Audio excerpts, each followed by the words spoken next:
Friends, good morning, जोहार all of you. Welcome back to my channel Mantra coaching class. आज की class में हम लोग पृथ्वी पर मानव का उद्भव एवं विकास किस प्रकार से होता है, इस विषय पर चर्चा करेंगे। तो चलिए क्लास में आगे बढ़ते हैं और देखते हैं पृथ्वी पर मानव का उद्भव। हेरोडोटस को इतिहास का पिता कहा जाता है। हेरोडोटस जी जो हैं, उन्हें इतिहास का पिता या जनक कहा जाता है। और हेरोडोटस की मान्यता थी समस्त इतिहास का भूगोल की दृष्टि से और समस्त भूगोल का इतिहास की दृष्टि से अध्ययन किया जाना चाहिए। अर्थात जो हेरोडोटस जी थे, उनका मानना था कि इतिहास को यदि पढ़ना है तो उसे भूगोल की दृष्टि से पढ़ना होगा, और यदि भूगोल को पढ़ना है, ज्योग्राफी को पढ़ना है, तो उसे इतिहास की दृष्टि अर्थात हिस्ट्री की दृष्टि से पढ़ना होगा। क्योंकि ये दो जो सब्जेक्ट है, ये दो जो विषय हैं, यह एक दूसरे से जुड़े हुए हैं, यह एक दूसरे के पूरक हैं। क्योंकि यदि आपको किसी भी इतिहास को पढ़ना है, किसी भी टॉपिक, इतिहास का कोई भी टॉपिक पढ़ना है, तो आपको भूगोल की जानकारी होनी चाहिए। क्योंकि कौन सी घटना कहाँ घटी है, किस स्थान पे घटी है, तो आप जब तक भूगोल की जानकारी नहीं रखेंगे, आप उस चीज को क्लियर रूप से नहीं पढ़ पाएंगे। साथ ही यदि आपको भूगोल को पढ़ना है, तो कहीं ना कहीं ज्योग्राफी भूगोल को भी पढ़ने के लिए आपको इतिहास की भी जानकारी होनी चाहिए। तभी आप ज्योग्राफी को भी अच्छे तरीके से समझ सकते हैं, उसका अध्ययन कर सकते हैं। जिस कारण हेरोडोटस का मानना था कि समस्त इतिहास को भूगोल की दृष्टि से और समस्त भूगोल को इतिहास की दृष्टि से अध्ययन किया जाना चाहिए। बहुत सारे भूवैज्ञानिक के आधार पर पृथ्वी लगभग 4.8 अरब वर्ष पुरानी या प्राचीन है। बहुत सारे हमारे भूवैज्ञानिक हैं, उनका कहना है कि पृथ्वी जो है वह लगभग 4.8 अरब वर्ष पुरानी अर्थात प्राचीन है। हमारी पृथ्वी जो है, इसकी उत्पत्ति जो है वह मानी जाती है कि 4.8 अरब वर्ष पूर्व इसकी उत्पत्ति हुई थी। लेकिन पृथ्वी पर जीवन की उत्पत्ति लगभग 3.5 अरब वर्ष पुरानी मानी जाती है। पृथ्वी हमारी 4.8 अरब वर्ष पुरानी है, लेकिन यहाँ पर जीवों की जो उत्पत्ति है वह 3.5 अरब वर्ष पुरानी मानी जाती है। आज से लगभग 2 करोड़ वर्ष पूर्व रामापिथिकस, जिन्हें पूर्व कपी प्रजाति कहा जाता था, इन्हें ये जो है ये दो भागों में बट जाते हैं। हमारे जो रामापिथिकस थे अर्थात महाकपि जो थे, महाकपि के पूर्व जो प्रजाति थी उसे रामापिथिकस कहा जाता था। यह जो थे यह दो करोड़ वर्ष पूर्व दो भागों में बट जाते हैं। पहला है महाकपि, दूसरा एस्ट्रेलोपेथिकस। तो जो महाकपि थे, रामापिथिकस मानव के वह भाग जो जंगली भागों में रहने के अनुकूल थे, वह महाकपि अर्थात बंदर कहलाए। रामापिथिकस मानव का वह भाग जो जंगल में ही रहने के अनुकूल थे, अर्थात जो जंगल में रह गए, वह महाकपि अर्थात बंदर कहलाए। और रामापिथिकस के वह भाग जो मैदानी भागों में रहने के अनुकूल थे, वह एस्ट्रेलोपेथिकस अर्थात आदि मानव कहलाए। ठीक है, तो रामापिथिकस क्या हुआ, 2 करोड़ वर्ष पूर्व दो भागों में बट जाता है, महाकपि और एस्ट्रेलोपेथिकस में। महाकपि वह कहलाते हैं जो जंगली भागों में रहने के अनुकूल थे, अर्थात जंगलों में रह गए, वह महाकपि कहलाए। और जो मैदानी भागों में आ गए, मैदानी भागों में रहने के अनुकूल थे, वह एस्ट्रेलोपेथिकस कहलाए, जिन्हें हम आदि मानव कहते हैं। अब जानते हैं कि रामापिथिकस क्या है। तो रामापिथिकस एक महाकपि था। महाकपि यहाँ पे होगा, कवि लिखा गया, महाकपि था। रामापिथिकस एक महाकपि था। यह नर वानर की तरह दिखता था, यह चिंपैंजी और गोरिल्ला की तरह चलता था। तो ये रामापिथिकस का जो थे रामापिथिकस, ये क्या थे, महाकपि अर्थात वानर के तरह, बंदर के तरह दिखते थे, चिंपैंजी और गोरिल्ला की तरह यह चलते थे। इसके जीवाश्म जो मिले हैं, इसके जीवाश्म भारतीय उपमहाद्वीप में या पाकिस्तान के पंजाब प्रांत में शिवालिक की पहाड़ियों से 1932 ईस्वी में प्राप्त हुआ है। तो ये जो रामापिथिकस के जीवाश्म है, यह भारतीय उपमहाद्वीप के पंजाब के जो पाकिस्तान के पंजाब प्रांत, देखिए भारत में भी पंजाब है, जो पंजाब था वह दो भागों में बट गया था। जब भारत और पाकिस्तान का विभाजन होता है, तब पंजाब भी दो भागों में बट जाता है। एक हिस्सा पंजाब का पाकिस्तान में रह जाता है और एक हिस्सा हमारे भारत में रह जाता है। तो जो पाकिस्तान का पंजाब प्रांत है, वहां के शिवालिक पहाड़ियां हैं, और वहां के शिवालिक पहाड़ियों से 1932 में रामापिथिकस के जीवाश्म प्राप्त हुए हैं। ठीक है, तो देखिए आप यहाँ पे देख सकते हैं कि किस तरीके से इतिहास को पढ़ने के लिए यहाँ पे ज्योग्राफी की भी ज्ञान होनी चाहिए।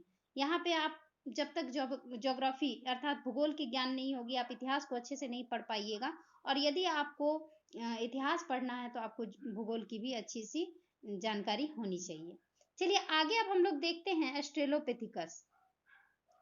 अब ये ऑस्ट्रेलोपिथिकस जो थे, ऑस्ट्रेलोपिथिकस को आदि मानव, ऑस्ट्रेलोपिथिकस को क्या कहा गया? आदि मानव, मानव का आदि पूर्वज एवं आद्य मानव भी कहा गया। तो ऑस्ट्रेलोपिथिकस को क्या क्या कहा गया? आदि मानव, मानव का आदि पूर्वज एवं आद्य मानव भी ऑस्ट्रेलोपिथिकस को कहा गया।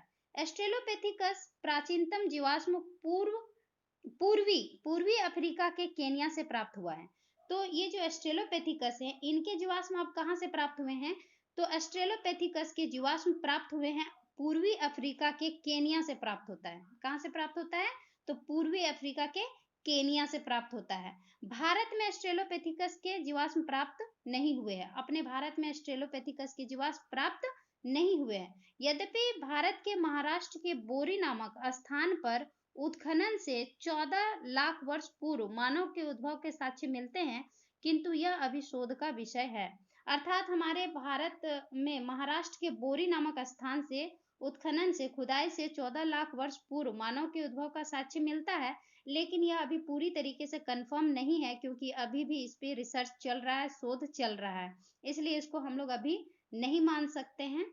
तो इसलिए भारत में ऑस्ट्रेलोपिथेकस के जीवाश्म प्राप्त नहीं हुए हैं। ऑस्ट्रेलोपिथेकस मानव से होमो इरेक्टस, ऑस्ट्रेलोपिथेकस मानव से होमो इरेक्टस मानव का विकास हुआ। अब देखिए मानव जो हमारे आदि मानव जो थे ऑस्ट्रेलोपिथेकस, अब उनका किस प्रकार से विकास होता है, तो मानव विकास का क्रम भी हम लोग देखेंगे। यहाँ पे मानव विकास का क्रम इस प्रकार माना जाता है। सबसे पहले तो जो हमारे आदि मानव का जो पूर्वज थे, आदि पूर्वज, वो ऑस्ट्रेलोपिथेकस थे। उसके बाद होमो इरेक्टस हुए, उसके बाद निएंडरथल हुए, फिर क्रो-मैग्नन हुए और उसके बाद होमो सेपियंस हुए। होमो सेपियंस जिन्हें ज्ञानी मानव या बुद्धिमान मानव कहा गया, और मानव का वैज्ञानिक, हम मनुष्यों का वैज्ञानिक नाम होमो सेपियंस ही है। ठीक है, तो होमो सेपियंस आदि मानव, होमो सेपियंस को और क्या क्या कहा जाता है? तो होमो सेपियंस को आदि मानव, बुद्धिमान मानव एवं प्रज्ञ मानव, इन तीनों नाम से जाना जाता है। ठीक है, तो यह भी पूछा जा सकता है कि होमो सेपियंस को और किन किन नामों से जाना जा सकता है? तो आदि मानव, बुद्धिमान मानव एवं प्रज्ञ मानव के नाम से होमो सेपियंस को जाना जाता है। और होमो सेपियंस क्या है? हमारा वैज्ञानिक नाम है। हम वर्तमान के जो मानव हैं, हम ही हैं होमो सेपियंस। ठीक है, तो इस प्रकार से मानव का जो विकास हुआ था, आप याद रखेंगे यह क्रम कई बार कई कॉम्पिटिटिव एग्जाम में क्रम आपको लिख दिए जाते हैं और सजाने के लिए कह दिया जाता है कि इसे क्रम वाइज सजाएं। तो याद रखना है कि सबसे पहले जो हमारे आदि मानव के जो पूर्वज थे वह थे ऑस्ट्रेलोपिथेकस। उसके बाद इनका विकास होता है होमो इरेक्टस में, फिर होमो इरेक्टस का विकास होता है निएंडरथल में, निएंडरथल का विकास होता है क्रो-मैग्नन में, और क्रो-मैग्नन का जो विकास होता है वह होता है होमो सेपियंस में। ठीक है, चलिए अब आगे बढ़ते हैं हम लोग।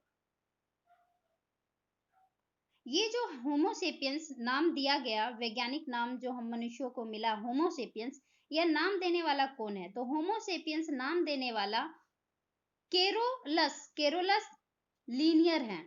जो केरोलस लीनियर जी थे, उन्हीं के द्वारा होमो सेपियंस नाम दिया गया। मनुष्यों का वैज्ञानिक नाम केरोलस लीनियर के द्वारा दिया गया। यह नाम याद रखेंगे, केरोलस लीनियर के द्वारा होमो सेपियंस नाम दिया गया। अब देखिए दो हिमयुग के बीच अंतर हिमयुग देखे गए। दो हिमयुग, हिमयुग अर्थात बर्फ के चादरों से ढका हुआ पृथ्वी जिसे कहा जाता है। तो दो हिमयुग के बीच में अंतर हिमयुग देखे गए, और अंतर हिमयुग के अपेक्षा गर्म काल, मतलब जो हिमयुग था, हिमयुग के अपेक्षा अंतर हिमयुग ज्यादा गर्म काल था, जिसमें मानव के अनुकूल वातावरण का निर्माण हुआ। मतलब इसी काल में माना जाता है कि मानव का उद्भव हुआ होगा।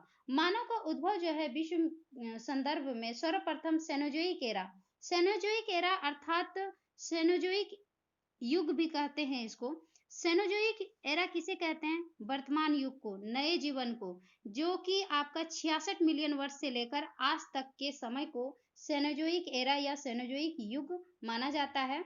जब सर्वप्रथम अफ्रीका में ऑस्ट्रेलोपिथेकस मानव का विकास हुआ, मानव का पहला जीवाश्म अफ्रीका से प्राप्त होता है। मैंने अभी थोड़ी देर पहले बताया कि मानव का सबसे पहला जो ऑस्ट्रेलोपिथेकस मानव का विकास हुआ था, उनका जीवाश्म कहाँ से प्राप्त होता है? तो अफ्रीका के केन्या से प्राप्त होता है।